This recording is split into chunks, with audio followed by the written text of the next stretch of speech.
bagay na sobrang sayang lang sa pera mo. Alam mo ba, maraming tao nauubos ang pera nang hindi nila alam?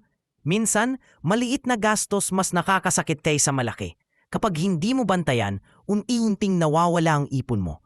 At kung gusto mong yumaman, kailangan iwasan ang mga money traps. Kaya tapusin ang video at huwag kalimutang mag-follow at subscribe. 1. Designer clothes at mamahaling name brands. Okay lang magmukhang stylish, pero hindi smart financially. Maraming tao nagsasakripisyo essentials para lang sa Gucci. Mas practical bumili ng damit na affordable lang. Huwag hipalit ang groceries mo sa fashion labels. Mas maganda mag-ipon kaysa magpahanga lang sa iba. 2. Overpriced tech gadgets at yearly upgrades. Hindi laging upgrade ang bagong labas na cellphone. Yung luma mong device, okay pa sa needs.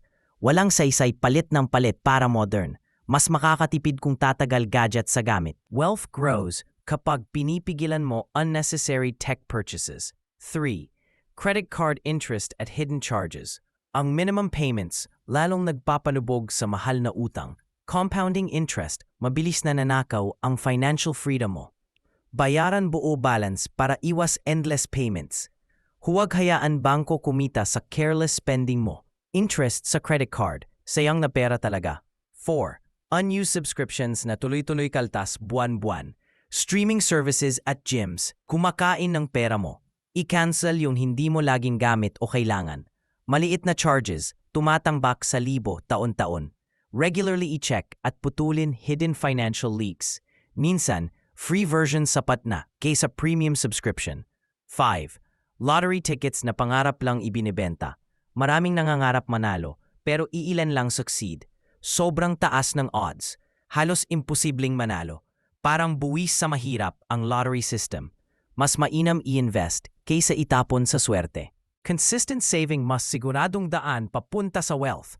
6. Constant food delivery at convenience meals. Delivery fees, nagpapamahal sa mura sa ng pagkain. Cooking at home, tipid na, mas healthy pa. Kung kaya mo, pick up food kaysa delivery.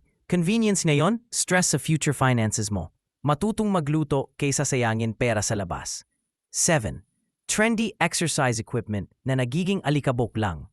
Bumibili ng treadmill pero hindi naman ginagamit. Hindi napapalitan ng equipment. Ang discipline araw-araw. Walking, squats, push-ups libre pero effective talaga. Fitness, hindi kailangan ng mamahaling gadget sa bahay. Don't waste money sa hype ng fitness products. 8.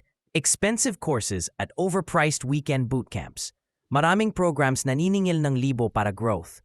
Most information, meron namang libre o mura lang. Apply mo muna natutunan kaysa bili ng tili. Huwag i-max credit card para motivational hype. Growth galing sa aksyon, hindi overpriced courses. 9. Brand new cars na mabilis bumababa value. New cars nawawalan agad 30% value. Used cars, reliable pa rin pero mas mura. Huwag sayangin pera sa mabilis depreciation. Mas piliin financial freedom kaysa pansamantalang yabang. Used cars kayang magsilbi tulad ng bago rin. Important note, hindi masama bumili ng mga bagay na ito kapag mayaman ka na. Rewarding yourself is part of enjoying financial success. Pero kung nagsisimula ka palang magpayaman, iwasan muna. Unahin ang investments at ipon bago luho at gastos. Kapag secured ka na financially, doon ka lang mag-splurge. Kung iwasan mo itong 9 na mistakes, yayaman ka. Laging i-track gastos at iwasan impulse purchases. Mamuhay below means at intentional sa pera mo.